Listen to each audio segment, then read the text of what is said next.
Hello दोस्तों, कैसे हो आप लोग। आशा करती हूँ आप सब लोग सेफ़ होंगे और लॉकडाउन के नियमों का पालन कर रहे होंगे। मैं चार्टर्ड अकाउंटेंट हूँ और मैं आपके सामने एक ख़ास मकसद से आई हूँ। जैसा कि हम सब जानते हैं, कोरोना वायरस की वजह से आज अधिकतर लोग घरों में कैद हैं और या तो लोगों का काम बंद पड़ा हुआ है या फिर ऑनलाइन वो अपना काम कर रहे हैं। एक सीए होने के नाते मैं जानती हूँ कि आईटीआर, जीएसटी और अदर लॉ कंप्लायंसेस के ऐसे बहुत से काम होते हैं जिसके लिए आपको सीए या एडवोकेट या प्रोफेशनल्स के पास जाना पड़ता है, जो आज के माहौल में बहुत ही मुश्किल काम है। आपकी इस परेशानी को देखते हुए मैंने आपके लिए ये यूट्यूब चैनल बनाया है, जिसके द्वारा आप लोग के लिए अलग अलग वीडियो के माध्यम से आईटीआर, जीएसटी और अदर टॉपिक्स को शेयर करूँगी, जिससे आप लोग इन कार्यों को घर पर बैठे आराम से ऑनलाइन कर पाएंगे और आपको किसी सीए, वकील या प्रोफेशनल के पास जाने की ज़रूरत भी नहीं पड़ेगी। इस चैनल के माध्यम से मैं उन स्टूडेंट्स की भी पूरी हेल्प करूंगी जो किसी कारणवश किसी भी प्रकार की कोचिंग ज्वाइन नहीं कर पा रहे हैं, परंतु वो सीए, सीएस या अदर कोर्सेज़ कर रहे हैं। इस चैनल की कोई फ़ीस नहीं है, ये बिल्कुल मुफ्त है। अगर आपको इस चैनल से कुछ सीखने को मिले या आपको वीडियो अच्छा लगे तो इसे लाइक करें, शेयर करें और इस चैनल को सब्सक्राइब करना ना भूलें, ताकि आपको समय समय पर मेरे द्वारा बनाए गए वीडियो की जानकारी मिलती रहे। तो चलिए स्टार्ट करते हैं हम आज का टॉपिक। हमारा आज का टॉपिक है कि किस व्यक्ति को कौन सा आईटीआर फाइल करना चाहिए। नौकरी पेशा के लिए कौन सा आईटीआर सही रहेगा या बिजनेसमैन के लिए कौन सा आईटीआर सही रहेगा। कई बार लोगों को आईटीआर चूज़ करने में बड़ी परेशानी होती है, इसीलिए मैं आपके लिए ये वीडियो लेकर आई हूँ। Which ITR is suitable for which SSC. मैं आपके साथ ये बातें शेयर करूँगी। सबसे पहले हम बात करते हैं टाइप्स ऑफ आईटीआर की। आईटीआर कितनी तरह के होते हैं। आईटीआर टोटल 7 तरह के होते हैं। ITR 1, ITR 2, ITR 3, ITR 4, ITR 5, ITR 6 और आईटीआर 7। अब हम एक एक करके सबकी बात करेंगे। सबसे पहले हम बात करते हैं आईटीआर 1 की। आईटीआर 1 कौन कौन भर सकता है। आईटीआर 1 सिर्फ इंडिविजुअल रेजिडेंट भर सकता है जिसकी इनकम 50 लाख तक है। मीन्स नॉट ऑर्डिनरी रेजिडेंट इस आईटीआर को नहीं भर सकता। रेजिडेंट भी 2 प्रकार के होते हैं दोस्तों, एक होता है ऑर्डिनरी रेजिडेंट और दूसरा होता है नॉट ऑर्डिनरी रेजिडेंट। तो आईटीआर 1 नॉट ऑर्डिनरी रेजिडेंट के लिए नहीं है। रेजिडेंट भी वो जिसकी इनकम 50 लाख तक है। अब हम बात करते हैं हेड्स ऑफ इनकम की। मीन्स अगर किसी व्यक्ति की सैलरी से इनकम है और 1 हाउस प्रॉपर्टी से इनकम है, साथ ही साथ अदर सोर्सेज से इनकम है, जैसे कि interest on saving, interest on FD etcetera, तो वो यहाँ कवर होंगे। साथ ही अगर आपकी एग्रीकल्चर इनकम 5000 तक है, याद रहे दोस्तों सिर्फ 5000 रुपीज़ तक है, तो ही आप इस आईटीआर में कवर होंगे। बट ये आईटीआर उन इंडिविजुअल के लिए नहीं है जो या तो किसी कंपनी में डायरेक्टर हैं या उन्होंने अनलिस्टेड इक्विटी शेयर्स में इन्वेस्ट किया हुआ है। अब हम बात करते हैं who can not file ITR 1। देखिए दोस्तों, कौन कौन आईटीआर 1 नहीं भर सकता। एक नॉट ऑर्डिनरी रेजिडेंट आईटीआर 1 नहीं भर सकता, केवल ऑर्डिनरी रेजिडेंट ही भरेगा। इनकम अबाव रुपए 50 लाख, मतलब जिसकी इनकम 50 लाख रुपए से ज़्यादा है वो आईटीआर 1 में कवर्ड नहीं होंगे। इनकम फ्रॉम हाउस प्रॉपर्टी 2 और मोर हाउसेज, मतलब अगर आपकी 1 हाउस प्रॉपर्टी से इनकम है तो आप आईटीआर 1 में कवर होंगे, लेकिन 2 या उससे ज़्यादा हाउसेज से इनकम है तो आप आईटीआर 1 में कवर नहीं होंगे। साथ ही इनकम फ्रॉम अदर सोर्सेज में लॉटरी या गैम्बलिंग से अगर आपकी इनकम है तो आप आईटीआर 1 में कवर नहीं होंगे। और अगर आपके हाउस प्रॉपर्टी अदर सोर्सेज में लॉसेज हैं तो भी आप आईटीआर 1 में कवर नहीं होंगे। अगर आपकी एग्रीकल्चर इनकम 5000 रुपीज़ से ज़्यादा है तो भी आप आईटीआर 1 नहीं भर सकते। अगर आपको कैपिटल गेन से इनकम है तो भी आप आईटीआर 1 नहीं भर सकते। अगर आपकी इनकम बिजनेस फ्रॉम प्रोफेशन से, बिजनेस एंड प्रोफेशन से है, तब भी आप आईटीआर 1 नहीं भर सकते हैं। आईटीआर 1 का नाम सहज है, जो वाकई में बहुत सहज और बहुत सरल है। एक बार हम शॉर्ट में बात कर लेते हैं। आईटीआर 1 सिर्फ रेजिडेंट ही भर सकता है, और वो रेजिडेंट जिसकी इनकम सैलरी से हो, 1 हाउस प्रॉपर्टी से हो, अदर सोर्सेज में interest on saving, interest on FD इससे हो, मीन्स गैम्बलिंग और लॉटरी से ना हो, बाकी सब अदर सोर्सेज से हो सकती है। एग्रीकल्चर इनकम 5000 रुपीज़ तक हो ओनली, और टोटल इनकम साल भर की उसकी सिर्फ 50 लाख रुपए तक हो, मतलब 50 लाख से ऊपर की इनकम इसमें कवर नहीं होगी। दोस्तों अब हम बात करते हैं आईटीआर 2 की। आईटीआर 2 कौन कौन भर सकता है। आईटीआर 2 वो भर सकता है जिसकी इनकम सैलरी से हो, 1 हाउस प्रॉपर्टी से हो, अदर सोर्सेज से हो। तो ये सब तो आईटीआर 1 में भी था, लेकिन आईटीआर 1 में वो 50 लाख तक था। अब हम बात करते हैं अगर किसी की इनकम 50 लाख रुपए से ज़्यादा है, वो भी salary, one house property, other sources से, तो वो ITR 2 में आएगा। अब हम बात करते हैं कौन कौन ITR 2 भर सकता है।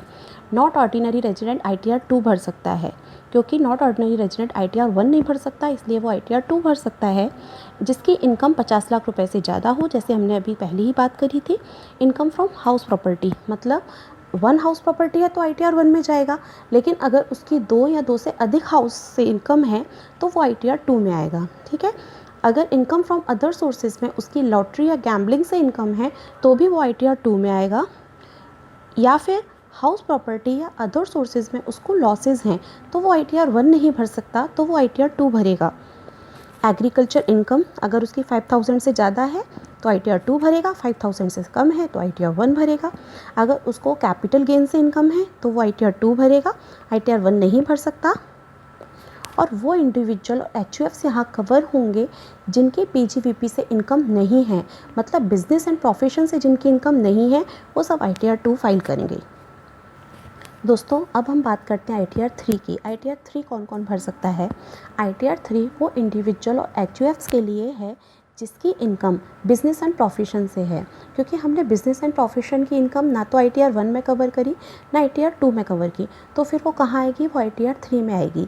वो इंडिविजुअल HUFs की इनकम जो अपना पूरा रिकॉर्ड रखते हैं, मीन्स जो इंडिविजुअल HUF अपनी बुक्स ऑफ अकाउंट मेंटेन करते हैं, प्रॉपर P&L और बैलेंस शीट बनाते हैं, वो ITR 3 में जाएंगे।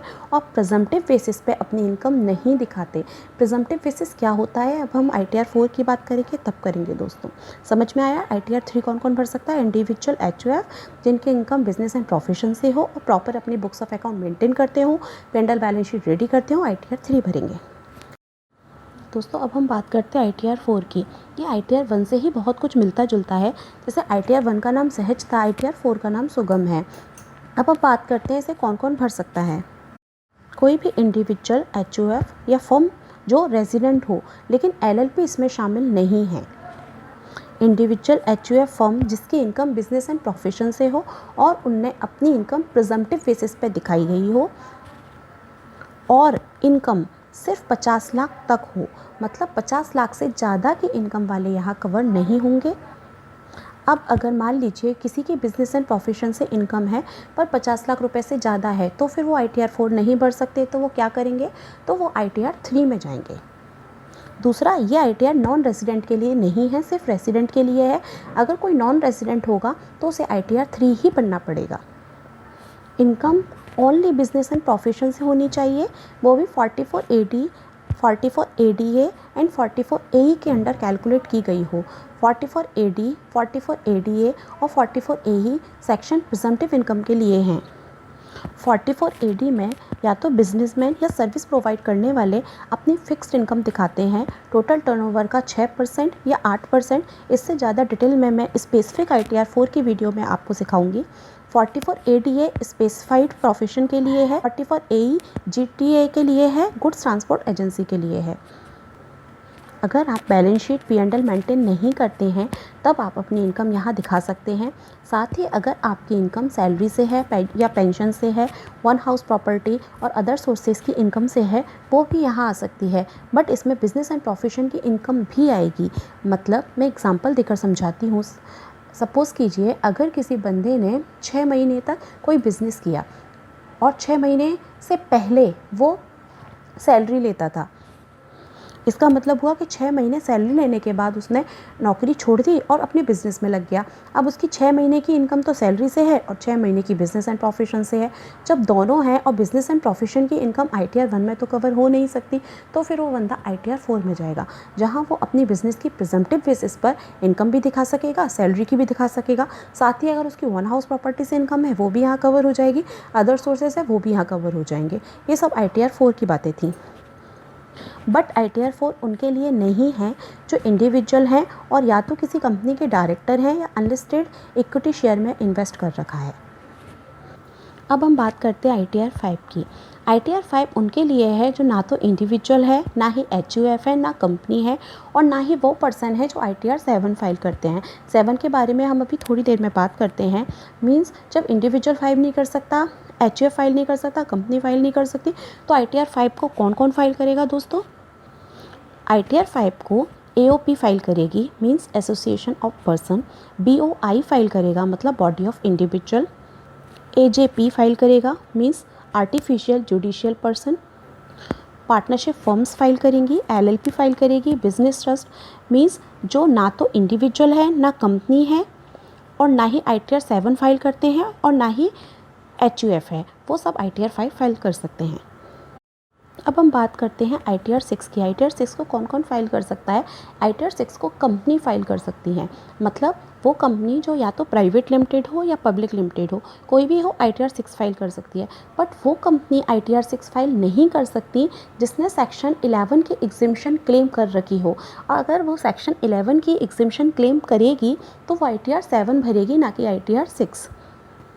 सेक्शन 11 में चैरिटेबल ट्रस्ट रजिस्टर्ड हैं। हम अब ITR 7 में उनकी बात करते हैं। ITR 7 कौन कौन भर सकता है? ITR 7 एक चैरिटेबल ट्रस्ट भर सकता है, रिलीजियस ट्रस्ट भर सकता है, हॉस्पिटल भर सकता है, एजुकेशन ट्रस्ट, हमारा ICAI institute chartered accountant of India, bar association, political parties, news agencies, ऐसे सभी एसएससी जिनको अपना return under section 139(4)A, 139(4)B, 139(4)C या 139(4)D में फाइल करना है, वो सब अपना ITR 7 में भरेंगे। वो कंपनी भी ITR 7 भरेंगी जो सेक्शन 11 की एग्जिम्पशन क्लेम करती हैं। सेक्शन 11 की एग्जिम्पशन जो भी क्लेम करता है वो सब ITR 7 में जाएंगे। क्लियर हुआ दोस्तों? ये तो थे हमारे सभी ITR 1 से लेके ITR 7 तक मैंने समझाने की कोशिश की है। अगर आपको कोई भी क्वेरीज आती हैं या कुछ भी समझ में नहीं आता, आप कमेंट बॉक्स में डालकर मुझसे पूछ सकते हैं, मैं आपको सभी का रिप्लाई ज़रूर दूंगी। आशा करती हूँ कि अब आपको ITR चूज़ करने में कोई प्रॉब्लम नहीं आएगी। अगर आपको मेरी ये वीडियो अच्छी लगती है तो प्लीज़ इसको लाइक करें, सब्सक्राइब करें और शेयर करना ना भूलें, ताकि आपको मेरी अगली वीडियो की जानकारी समय समय पर मिलती रहे। Please subscribe my channel.